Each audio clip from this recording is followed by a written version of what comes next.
Namaste. Welcome, friends. I hope you're entering this new year in good spirits.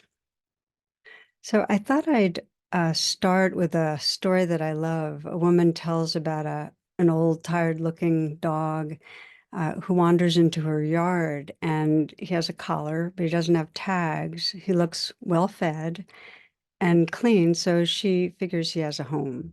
But he follows her into the house, down the hall, and falls asleep on her couch. And her dogs don't seem to mind. He seems like a good dog, so she lets him sleep. An hour later, he goes to the door, she lets him out, and the next day he's back, resumes his position on the couch, takes a nap for an hour, goes home. And this goes on for several weeks. So she gets curious and she pins a note to his collar and she writes, every afternoon your dog comes to my house for a nap. I don't mind, but I want to make sure it's okay with you. The next day, he arrives with a different note pinned to his collar, and it reads this. It says, he lives in a home with 3 children. He's trying to catch up on his sleep. May I come tomorrow? Ah. So what draws me to that is that feeling of welcome, of assumed community and belonging. We often would watch our dog, Jonathan and I would be in the same room with her, and that would be when she got really contented, mellow, happy. She could settle in. She's a pack creature, and you could feel her nervous system relaxing when we were all together. She was at home. Most religions and spiritual traditions have the word home with quite a deep meaning. Same thing with the word refuge, which we'll be exploring today. That home and refuge reflects, and it's a response to this universal longing to feel belonging, to feel safety, to feel held or resting in a loving space.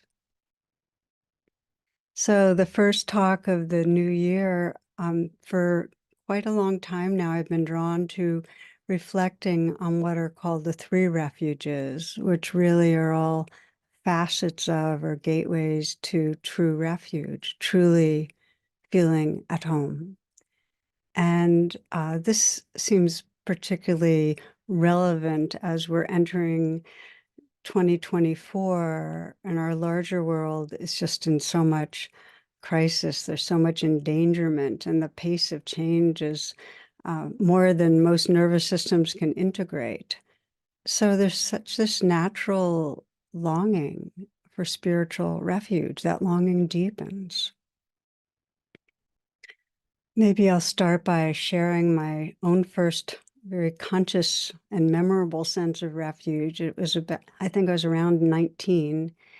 And at the time, I quite notably was very regularly at war with myself. And so this experience happened. I'd done a yoga class, and it was early spring in New England. So I was walking home to my apartment, and I stood by a pear blossoming tree. The fragrance was right filling the air, and there was the night sky with stars, and I got very still. So my senses were wide open, and I realized that my body and my mind were in the same place at the same time. My body and my mind were in the same place, the same time. And there was a deep sense of belonging to that tree, to the sky, to all beings. There was this real sense of presence and such a tenderness for the world, such a sense of peace. So this was refuge. I felt at home. And quite notably, my awareness was wide open. I wasn't circling in self-centered thoughts. And I name that because in the decades following, I came to discover that this relaxing of selfing, of circling around the self and our thoughts and all orientations, that relaxation of that what I need, what I want, what I fear, was an integral part of truly being at home in my own being and in the world. It's an interesting inquiry. What does feeling at home mean to you? And you might just sense that for yourself. What does it really mean to feel at home?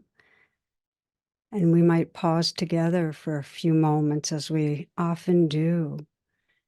Perhaps you can sense when recently you did feel truly at home, when there was a sense of true refuge. Was it when you were with dear ones, or in a beautiful place, or maybe listening to music, or dancing, or creative project, or maybe when you were quiet meditating? Whatever the circumstances, what was it like to feel truly at home?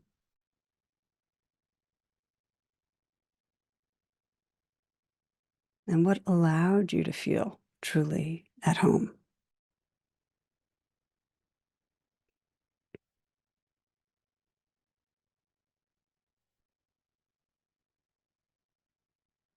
The common denominator of true refuge is a sense of presence.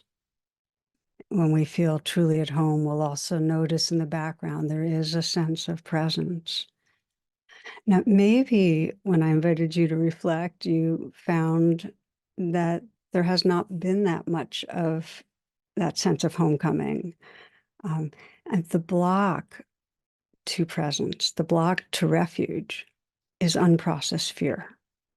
I mean, if we really examine, and you might sense this, there's a kind of persistent background hum of fear a lot of the time. And it's what drives the self-centered thoughts that keep us from feeling at home. It drives our busy doings. So we can often move through the day really preoccupied and anxious, always thinking there's a problem to solve, that there's something to do or to work out, that if we're not busy or vigilant, something bad will happen. And often the sense that we're not prepared for what's next, that there's something around the corner that's going to be too much to handle. I suspect you've noticed this. And in a big way, this hum of fear comes from our basic vulnerability as mortal creatures.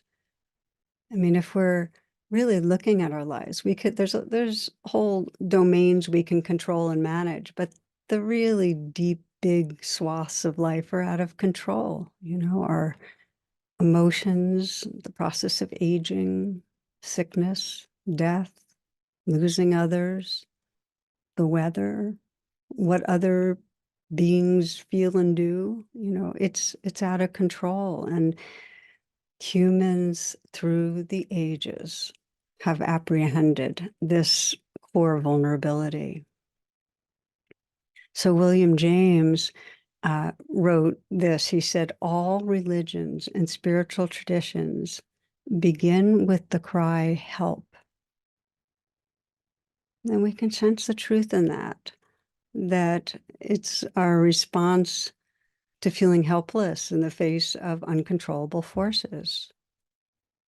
And so religions often respond to the cry help with messages like, you will be saved if you behave a certain way or believe a certain way or affiliate a certain way. For some, you will be saved if you're amongst the chosen. These are the promises of refuge. Yet the contemplative, the mystical depths of most religions and spiritual paths point to something qualitatively different, that the only true refuge is in reality. That's the only true refuge, in reality, in isness or beingness, in what we are beyond the story of ourself or others. The only true refuge is reality itself. And the poets have said it in a million different ways. Kabir writes, the God you love is inside. It's what's here now. So the core inquiry in all spiritual traditions is, what is the pathway to realizing true refuge, to homecoming? And it's really interesting that many different traditions converge on three archetypal, totally interrelated gateways to refuge. And they're different faces of the same gem.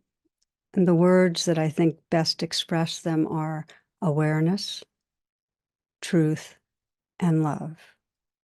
And as we'll discuss in Buddhism, in the Pali script, these are described as Buddha, Dharma, and Sangha. And that if we learn to deepen our attention to any of these portals, we come into reality. Okay, so it's natural that we move through life seeking belonging, seeking safety, seeking peace. And yet, rather than presence, rather than reality, what's true in the moment, we habitually leave presence and go for what I call false refuge. And it's not false because it's bad. It's not a good, bad thing. It's false because it actually obscures the portals to true refuge, and it doesn't deliver. In other words, it doesn't give us the peace, the safety, the freedom we seek. We need to be on to our false refuges. We need to be onto them so we have the choice to undo what's keeping us from what we long for. And so I'll spend a little time with this and review, just so you can sense as you're entering this new year, what are the false refuges that you're habituated to? And just to bring more awareness, because awareness is the superpower that undoes them. So false refuges are triggered by our survival brain, which is designed, it regularly signals to us something's missing, so that's a way to ensure that we'll go after food, sex, shelter, things that help us survive. And it regularly signals something's wrong, so that we keep activated to protect ourselves. And yet, as we know, and you can see this in our evolutionary unfolding, the sense of something missing is no longer hitched to survival. We can have enough to eat. We can be okay on that level. And yet it still drives us. There's this, what the Buddhists call if only mind. If only I had more fill in the blank, I'd feel better. And it leads to grasping. It leads to grasping on having more food or more drugs or more money or more possessions. I often think of Rita Rudner, who wrote, "Someday I want to be rich." Some people get so rich, they lose all respect for humanity. That's how rich I want to be. If only mind. And when we're in if only mind, no matter what it's hitched on, there's not a sense that now matters. In other words, if something's missing, we're leaning towards a future time, and that's when there'll be real life. That's when life will be meaningful. We're waiting till we're pregnant and we can have a child, or we're waiting for an intimate partner. I should probably reverse those two. um, we're waiting for a different size body. We're waiting for a promotion. We're waiting for our teen to get into a certain college, or we're waiting to retire. But there's a sense that real life is ahead, and we leave reality right here. We're not here for life. Now, a major false refuge comes from the sense of not good enough. What's missing is feeling good enough. So that leads us chronically trying to be someone who's more and different. And it's interesting just to check if that's a sense, if there's a sense of as you are is not enough, which of course means you can't just rest in presence. They're supposed to be something more and different. And it often leads to seeking approval. You know, we're social creatures, so we're hooked on how the world sees us. And I can speak personally here that, I realized in my teens and more in my 20s how hooked I was on seeking approval. Looking good, impressing with knowledge or grades or political work. And then when I got involved with yoga and meditation, being the best yogi, just trying to prove myself. And underneath it, if I'm worthy, then I belong and I'll be loved. But I was hooked. And so I remember somewhere along the line, I started asking myself the question, what would be enough? What would help me feel like there was nothing missing? And over the last decades, there have been two major insights from that question. What would be enough? It really helped me. And the first one was that no matter the accomplishment, no matter how much it seemed I was getting approval, it never was lasting enough to eliminate not enough. In other words, a fix would only last a short time. I kept having to do more to try to get back to okayness. So I was on this ongoing ride of inflate, deflate, inflate, deflate. The second realization was that the moments of truly feeling enough, intrinsic worth, belonging, had nothing to do with approval. They were not hitched to accomplishing anything. They really arose, that enoughness arose in moments of gratitude, of love, of quietness, of presence. And in those moments, there wasn't even identification as a self. I wasn't concerned with self.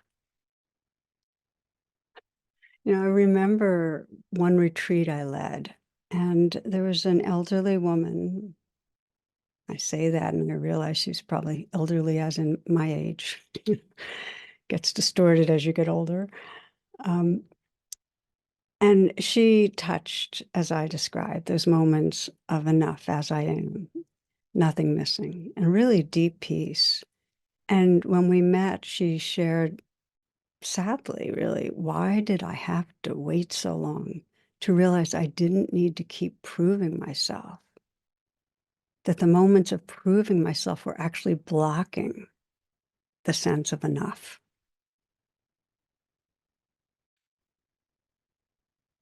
So, my friends, the sign of false refuge, if you stop and investigate, is it doesn't really work. It's like drinking salt water. It takes us away from home.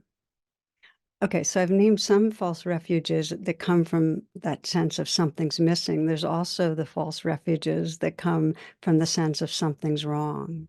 And then that we have to seek refuge from the unprocessed fears around something's wrong, which again leads us to going after, drugs or food that numb us, going after distraction. I mean, there are billions of wormholes online that we just lose ourselves in, being hooked on a screen. Because when we're hooked on a screen, we're not having to feel the rawness of unprocessed fear. They call it the weapons of mass distraction, right? We get hooked on the false refuge of workaholism. There's always a sense of a problem to fix. And then there's the obsessive thinking, which really is a false refuge, where we're constantly trying to solve a problem or worrying or figuring out something. Just to sense how many moments are you circling and trying to figure out something. It brings to mind this classic story of a novice in a monastery, and he's asking a senior monk, what happens after we die? And the senior monk says, well, I don't know. And this upsets the novice. He says, well, I thought you were a Zen monk. And the response was, I am, but I'm not a dead one. So false refuge, trying to figure out, trying to, in some way distracting ourselves. And it's just so poignant that life is what's happening while we're inside the incessant inner dialogue, the planning, the worrying, the tech wormholes.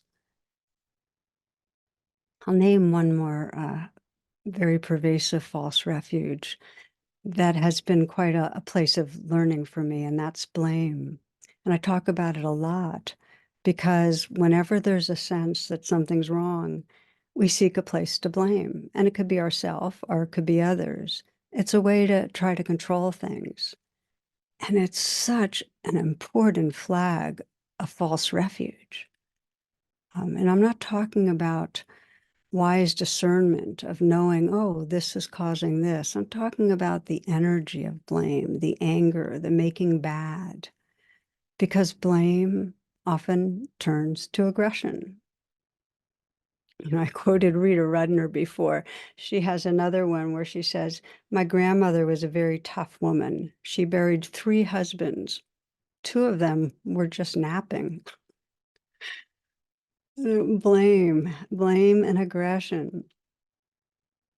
The point here is that false refuges take us from presence, they take us from love, and they make us smaller. They keep us in the sense of self and other. They create divides and they lead to violating others. And it's our existential predicament to feel that something's missing or something's wrong. And our very quick reflex of the survival brain is to go for false refuges. Lily Tomlin says that for fast-acting relief, try slowing down. And I think that's a great, wise response around false refuge. Not to add judgment to them, that's just another false refuge. But see if we can slow down and with interest and care, just notice them and notice how they take us from presence and notice how they actually don't give us what we want. And you might pause here, and we'll pause together and just reflect for a moment. Take a few full, deep breaths. If it helps you to close your eyes, close your eyes. And sense entering a new year. And for those that don't experience this calendar time as a new year, entering a new day or a new moment, because this is always relevant. Just sensing what are the false refuges you want to hold with more awareness. You're really asking, what are the habits that take me from presence, take me from heart?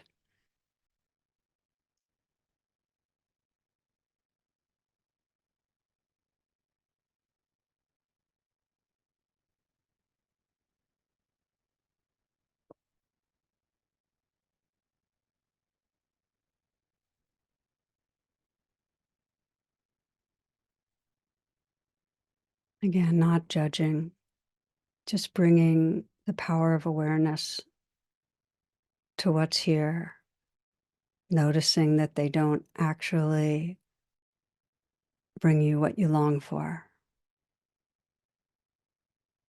And then, in a very simple way, feel your aspiration to turn towards true refuge, to what will help you access peace, open-heartedness, freedom.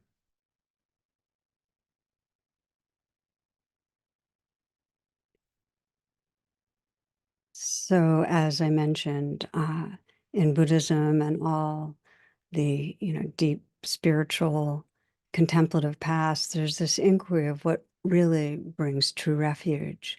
And so we'll reflect on the 3 portals of truth, love, and awareness. And with each, there are two dimensions we'll look at, and one's the outer, like in our lives. How do we take refuge in what we're doing in our activity that wakes up that dimension of true refuge? And then there's the inner practice. What is the inner experience that we can explore? And we'll start with refuge in truth, which in Buddhism is called refuge in the Dharma.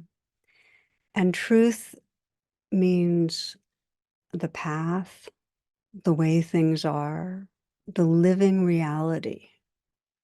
And the outer way that we take refuge in the Dharma or in truth is by engaging in whatever supports presence, whatever supports more presence. And for many of us, it's taking the time for a retreat, whether it's emptying a day so that we can have some quietness, or doing 3 days or a week or a month, whatever we can do, but doing a meditation retreat. For others, it's doing the training that comes with a meditation course or having a meditation group that we practice with. For some, it's certain books that help us deepen presence, or certain podcasts, or being in the natural world. One woman writes, "My 6-year-old grandson was floating in a lake with mountains and forests all around, and he exclaimed, 'I have nature all over me.'" I love that. Presence with nature reveals our nature, reveals truth. It connects us with that intrinsic life-loving life energy, that the sentience that we share with the entire living world, with animals and trees and plants and birds and insects. When we're in the natural world, we realize who we are beyond a separate self, which is the freedom of true refuge. So the outer gateways of refuge in truth, refuge in Dharma, or whatever deepen presence. And it's really an ongoing exploration and experiment. What helps to increase your presence with life, a direct experience of living reality. The inner practice of refuge in truth is paying attention to what's here and now. And the two questions that can help us find this inner refuge is, what is happening inside me right now? And can I be with this? With care, can I be with this?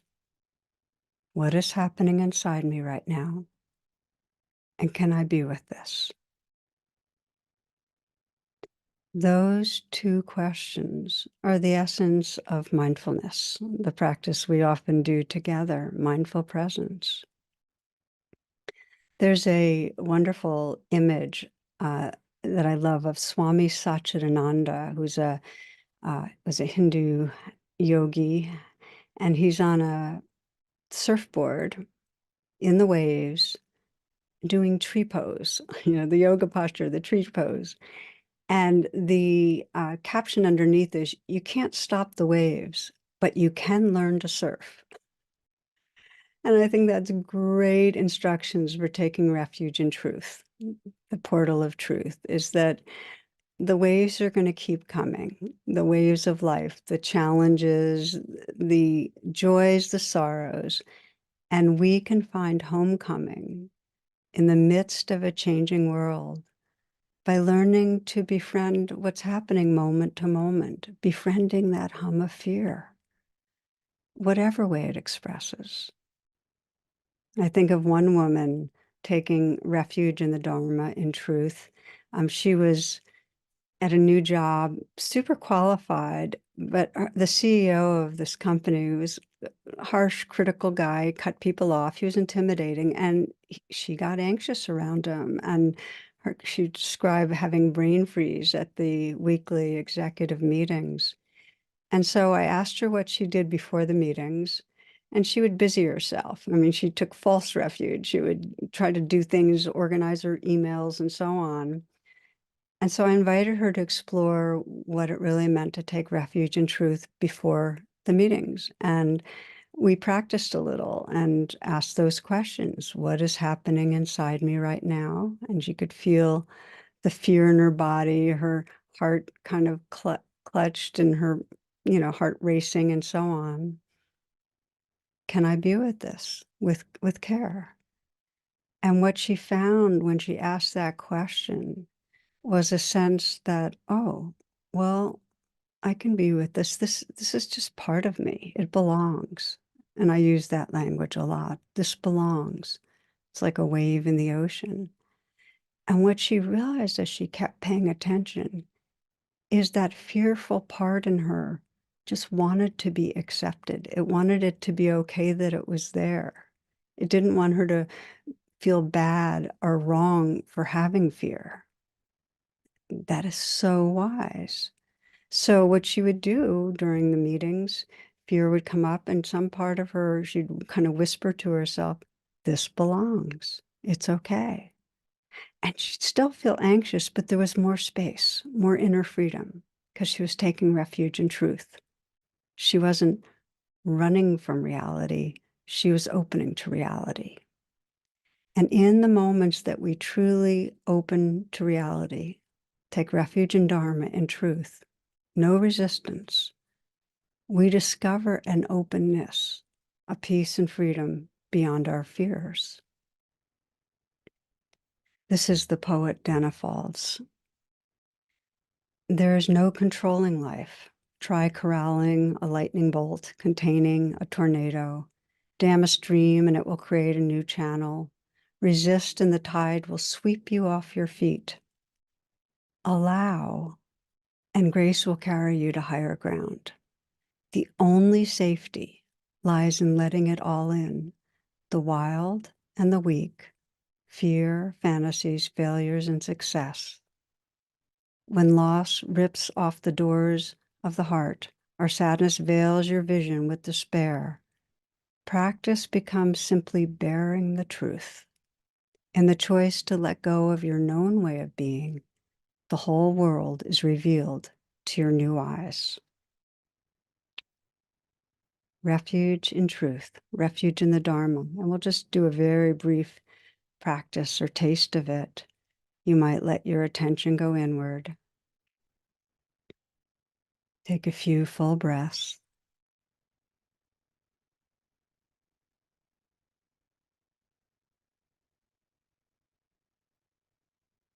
And scanning your life, just sense some situation that feels difficult, that throws you off balance, brings up some challenging emotions where you get reactive.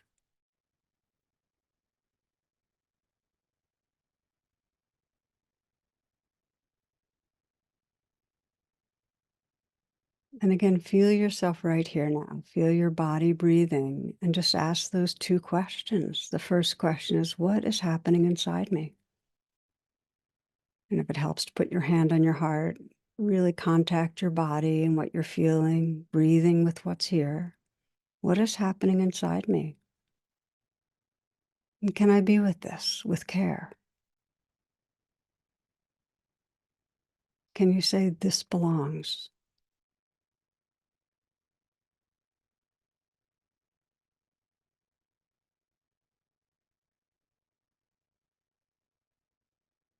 Allow and grace will carry you to higher ground. Just breathing, feeling what's here. Maybe the reactions and the difficult emotions are still there, but can you sense a bit more space?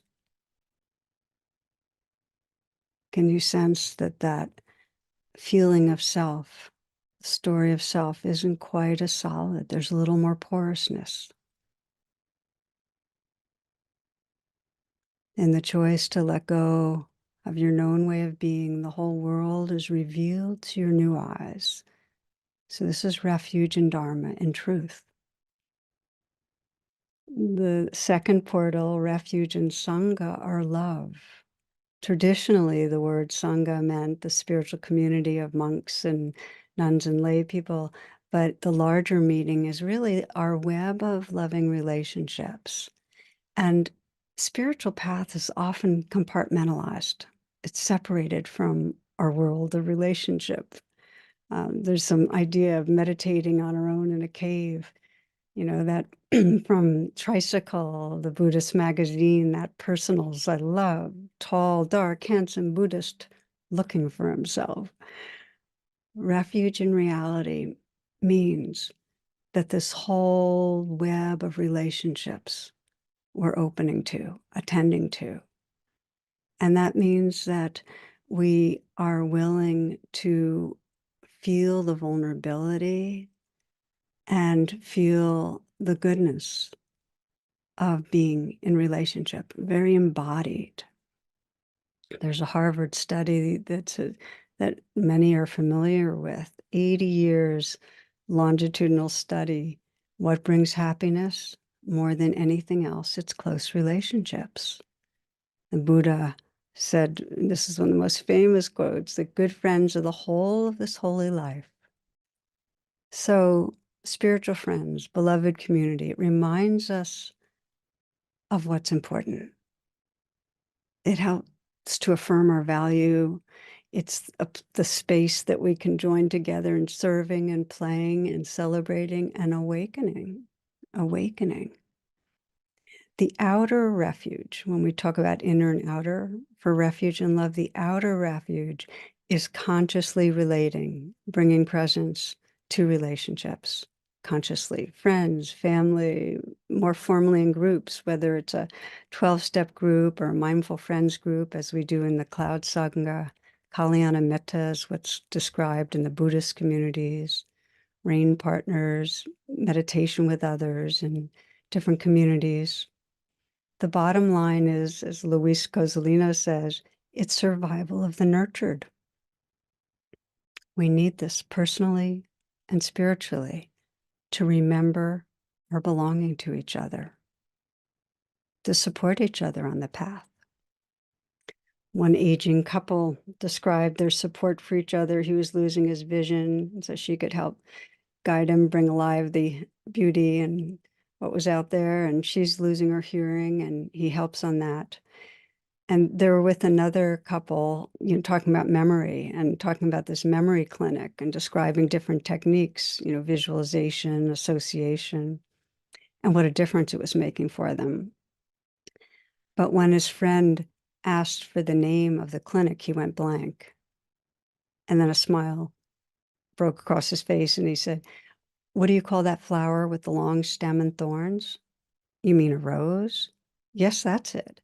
He turns to his wife, "Rose, what was the name of that clinic?" We all need help. And of course, that's a silly example, but the ways we need each other, and one of the deepest ways, is to mirror each other's goodness. We forget. We forget who we are. We get caught in that self-centered spiraling of thoughts that keeps us small. We need each other to help us remember that we matter. There's a story I heard years and years ago, shared actually by a Catholic nun, and it has stayed with me over these years because of just what we're talking about. So she was teaching in a small Catholic school and got to know the students over the years, and was very fond of one. His name was Mark. He was mischievous and totally respectful and fun.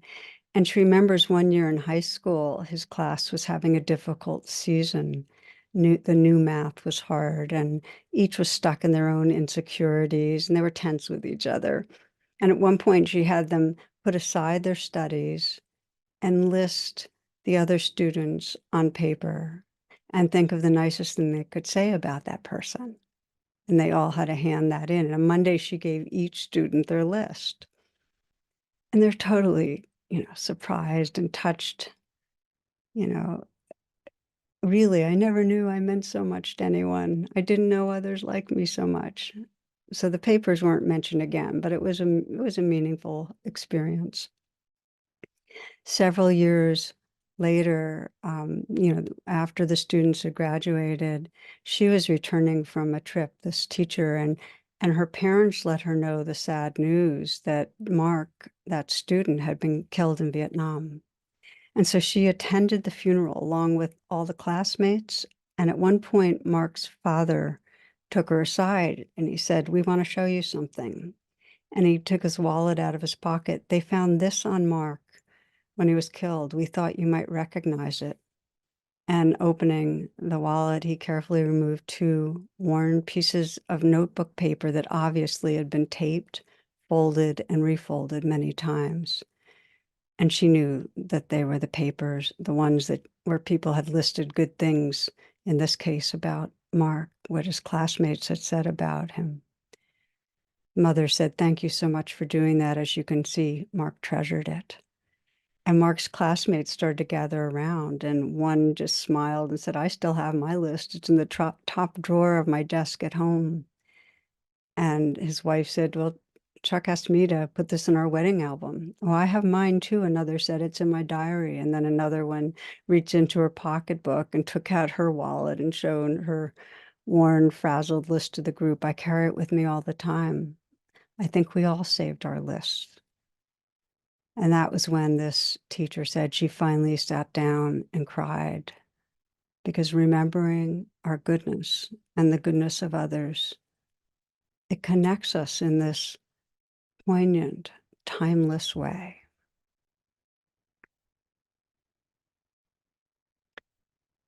This refuge in love, refuge in Sangha, naturally extends to the wider community. Um, it just leads to widening circles, including more and more in our hearts. I think of St. Teresa of Avila says, "Only at the shrine where all are welcome will God sing loudly enough to be heard." So the last element I'll mention about the outer refuge of Sangha, of being awake in relationships, is that it really takes intentionality and willingness, because we tend to want to hide our vulnerability. You might listen to the words of the poet Mark Nepo. He's so good. He says, "We waste so much energy trying to cover up who we are, when beneath every attitude is the want to be loved, and beneath every anger is a wound to be healed, and beneath every sadness is a fear that there will not be enough time." When we hesitate in being direct, we unknowingly slip something on, some added layer of protection that keeps us from feeling the world. And often that thin covering is the beginning of a loneliness, which, if not put down, diminishes our chances for joy. It's like wearing gloves every time we touch something, and then forgetting that we chose to put them on. We complain, "Nothing feels quite real."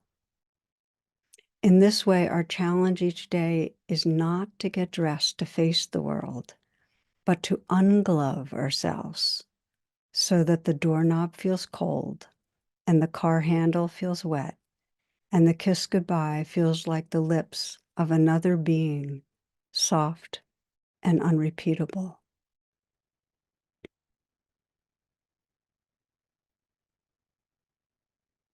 This is the refuge in Sangha, in love. It's that practice of reality, of ungloving ourselves so that we can wake up with each other. The inner gateway is any reflection, any way of paying attention that opens your heart. Anytime you are paying attention in a way that brings tenderness, brings kindness, brings care, you are taking refuge in love, in Sangha. And we'll just pause here and do a very simple inner practice that is refuge in love. And again, if it helps you to close your eyes or lower your gaze, please do so. Feel the breath and let the breath gather your attention.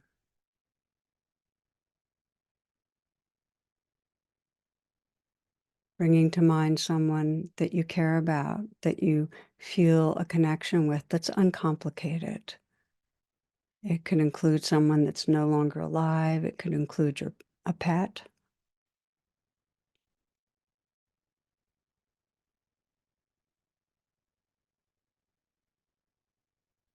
And take some moments to sense what you love about this being, their goodness, their humor, what they look like when they're showing you love, their intelligence, their awareness.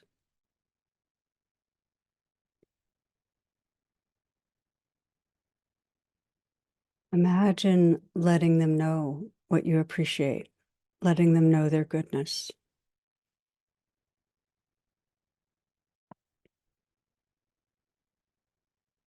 how they receive that.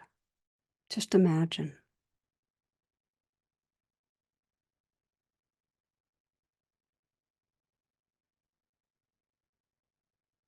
And feeling your care, you might mentally whisper their name and say, "Thank you," or say, "I love you."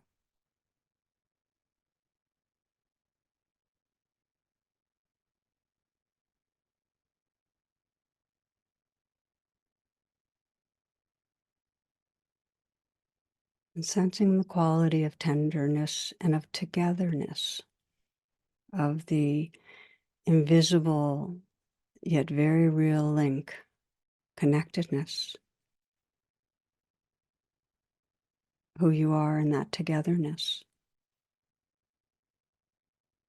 Just sense how there's less selfing, that you're open to something larger, to that field of loving. This is the gateway of love, of Sangha.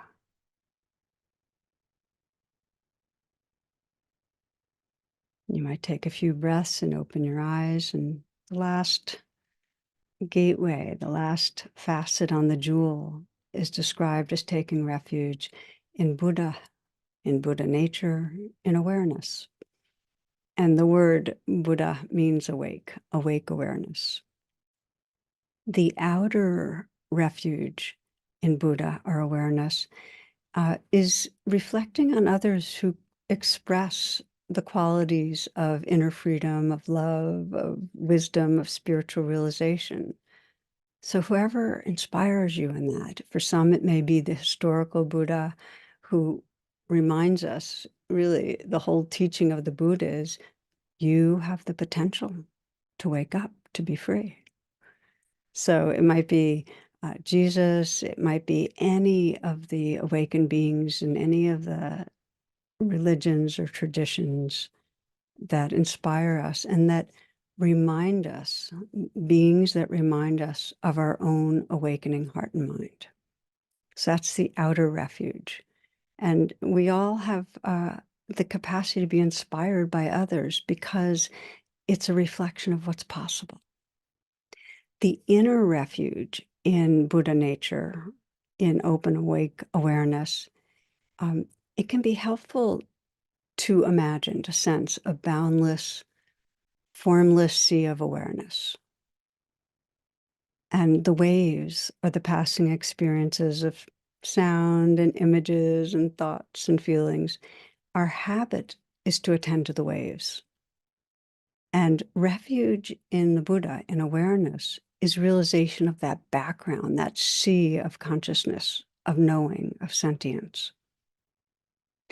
Let's just take a moment to experiment. It helps, again, to, you might close your eyes here. Let yourself arrive right in the moment.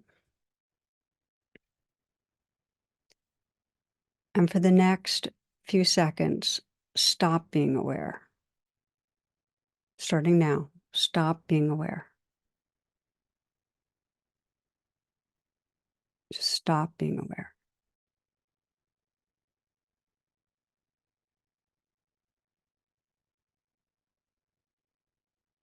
Okay, that's enough. It becomes clear. Awareness is always here. Now take a moment to just notice the awareness that's here.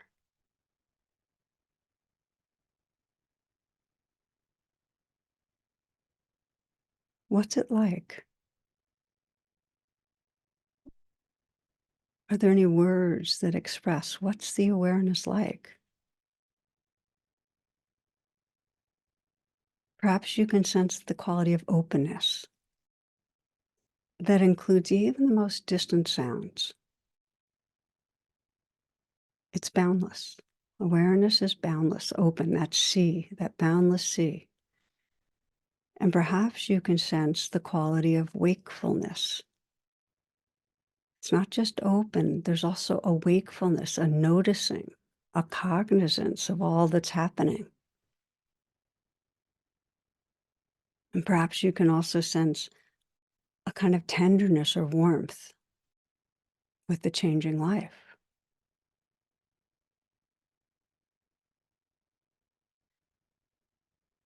You might feel the sensations that are living through your body right now, your hands, your heart, your belly. Just feel them. Now sense how awareness is inside your body. As you feel sensations, you know that awareness is in and through your entire body. And listening to sound. Listen. You can also sense awareness is in and through all of space. In and through your body, in and through space, a continuous sea of awareness. Relax back. Just be that awareness. Noticing the changing sounds, sensations.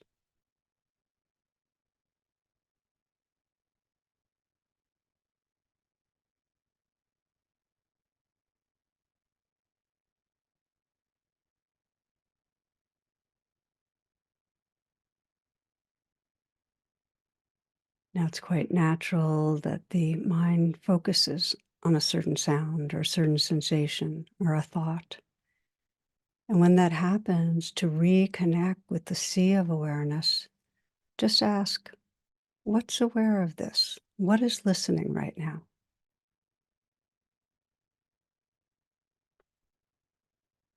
What is aware of the thought?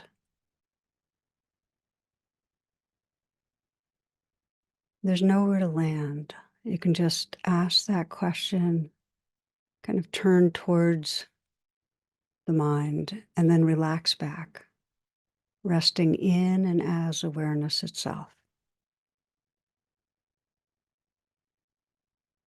Be the ocean, aware of the changing waves.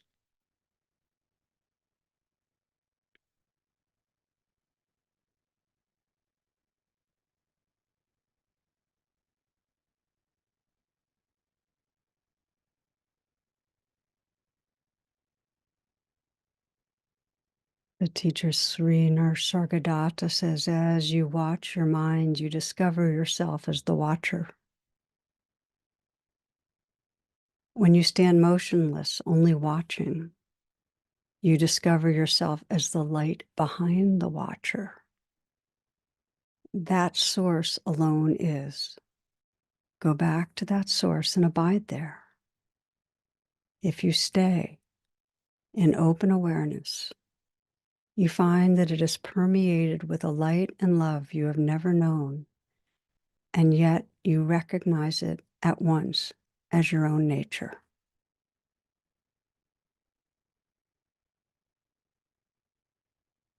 More true than any story of a temporary or limited self. This is taking refuge in awareness, in Buddha.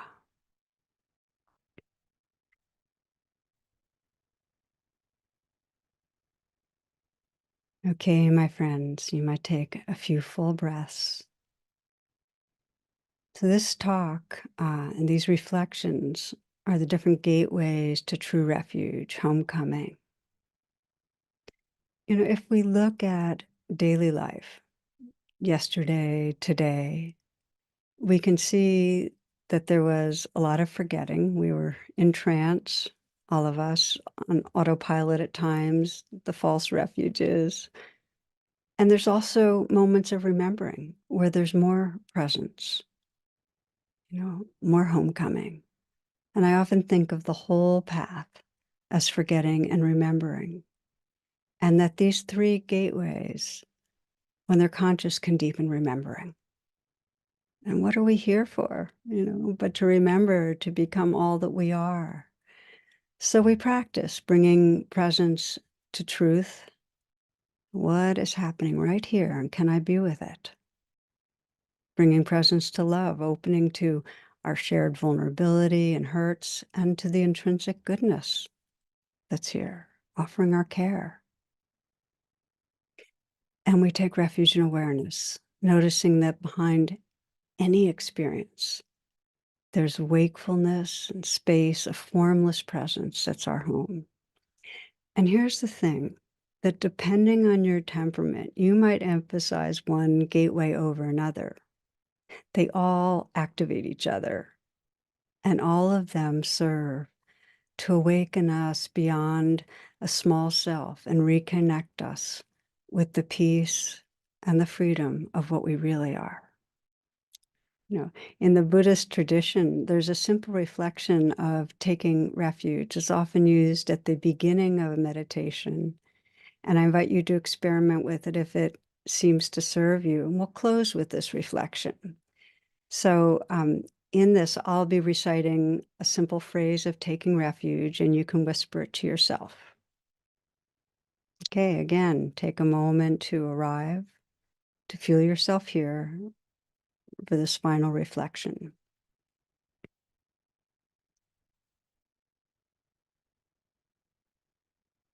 I take refuge in the Buddha, in awareness.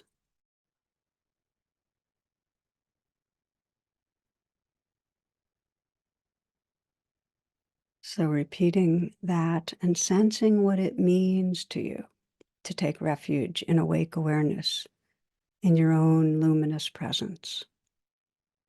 What does it mean? I take refuge in awareness.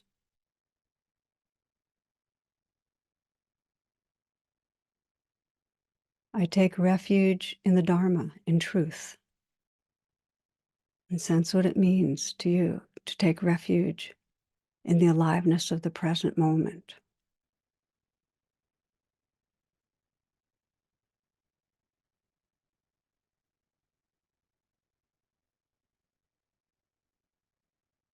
I take refuge in Sangha, in love. And again, sense what it means to take refuge in loving, refuge in living with an open heart.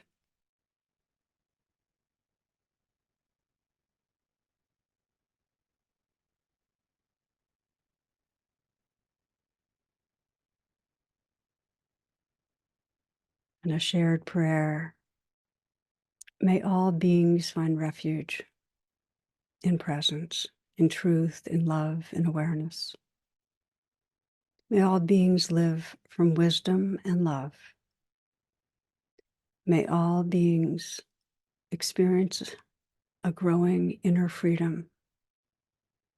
And may there be peace, justice, and compassion in our world.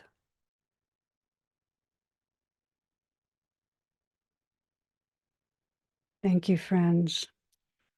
Thank you for your presence, your care. I look forward to being together as we move through the months to come. Blessings and love to each.